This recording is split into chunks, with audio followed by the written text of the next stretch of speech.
Hello. So we are talking about setting our students up for the big game, summer. And this video is going to be all about setting big goals and things that you want to do to help your students set big goals for the work that they're going to do when you're not there to support them when they get into the big game. So let's get started with this video quickly. Just give me just a second. All right. So we're going to be setting big goals for our students. And what do I mean by big goals?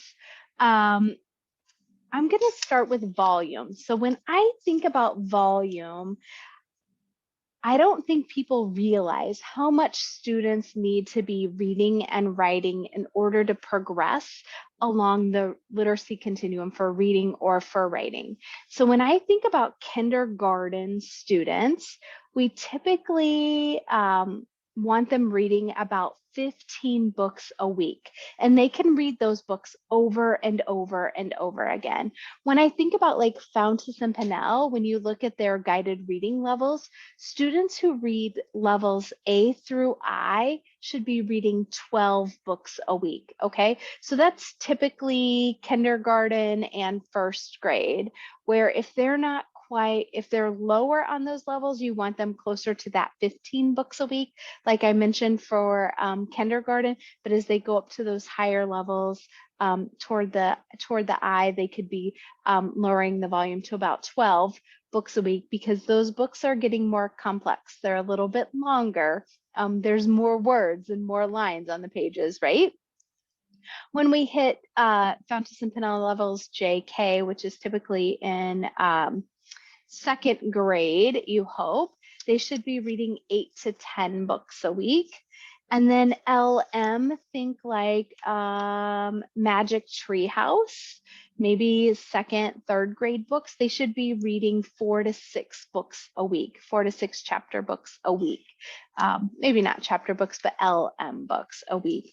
And then when I think about levels N through Z, they should be reading 1 to 3 books a week. So levels N, those earlier levels in the N to the Z range, they could be reading more like 3 books a week. As they get towards Z, maybe 1 book a week. And so then when you start thinking middle school and high school, you want to see students reading a book a week or a week and a half. So you want to see them reading lots and lots and lots. And then when I think about writing, when I talk about volume, what I think about is like kindergarten and first grade should be writing a booklet a day. So whatever their booklet paper looks like, anywhere from 3 to 6 pages, they typically have bigger picture boxes, less lines. They should be writing 1 booklet a day. Where about second grade, they get more lines and maybe small picture boxes. They should be writing 2 to 3 booklets a week, and theirs are typically 8 pages long, but lots more lines. Second or third grade, they write about, they move into writer's notebooks. They should be writing about a page a day.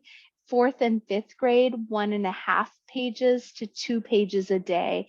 And then sixth grade on up, we should be see students writing about 2 pages a day. So when I talk about setting big goals around volume, I mean big goals. We want them to continue reading and writing at high levels. Something that you can do to help them set big goals around is the amount of time they spend as a reader or writer. So it could be number of books they write or pieces that they write, or number of books they read, or it could be the amount of time. So maybe they still need to work on stamina and you want to see them be able to get into that 30, 40-minute stretch time frame of focused on reading or focused on writing. And so you want to help them make a plan so that they're able to get there and be able to sustain that. We would love 7 days a week, right? But maybe 5. So helping them set those big goals. Something to help them set big goals is going to teach them how to make a work plan. So what I like to do is with younger students, they typically have, when they have like lots of books, they typically have a book baggie. And so I have them make a stack of like how they're going to read through that book baggie. Like sometimes they start with an easy book and then a little bit harder to a hard book. And so teaching them how to make their work plan, like I'm going to read 10 books this week. That's going to be my volume. I'm going to read 30 minutes a day. So that's going to go on their work plan. And this is kind of like the order of the books that I'm going to do. Another thing, like with older kids, show them how you have a book stack. So like, these are my books on deck. As soon as I finish this book, I'm moving into this book. Or talk to them about how for you, hopefully much like me, like I'll read books, professional books, and they're very heavy. And so I might read a couple of chapters and then I need to step away from that book and do some processing and then read something that's not so heavy, that's just for enjoyment. So we need to make a work plan and model for them what a work plan could look like. And then this is super helpful and can be really fun. And it really starts with you. So it's really about like model for them. Oh, and they can make a work plan like for writing. I need to talk about that. I'm so sorry. I'm going to pause for just a moment. Make a work plan for writing. Like I'm going to work on a new graphic novel, and I'm going to sit down and I'm going to write 30 minutes every day. You know, if I get stuck, I'm going to, and we'll talk about in another video about getting stuck, like what that looks like. Or I'm going to join a book club, or I'm going to join a writing club or create one, and we're going to work on a project together. But every single day I'm going to be writing in my journal or working on my book or making a song or a poem, something.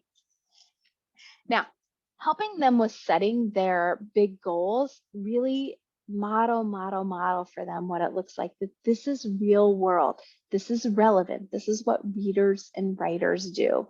Show them, make your goals public, and encourage them to make their goals public. Find an accountability partner. So whether for them, they start like little writing clubs or reading clubs that are after school or over the summer, that could be fun. They could have that in their family, like as a big goal that they're showing their family that they're trying to reach that goal, or even offer to be their partner, their accountability partner, that you're going to check in with them periodically and see how they're doing over the summer on their reading and writing goals. But it's really key. And if you look at the learning conditions of transference by like Wiggins and McTighe and Tomlinson, and I mean, like John Hattie, like all of them, Hattie, they talk a lot about the importance of setting goals and setting big goals. So that creates a sense of urgency and importance to the work that you're doing. And we want to do that with our students. So I can't wait to hear about all of the big goals that you and your students are setting for the summer. Off you go.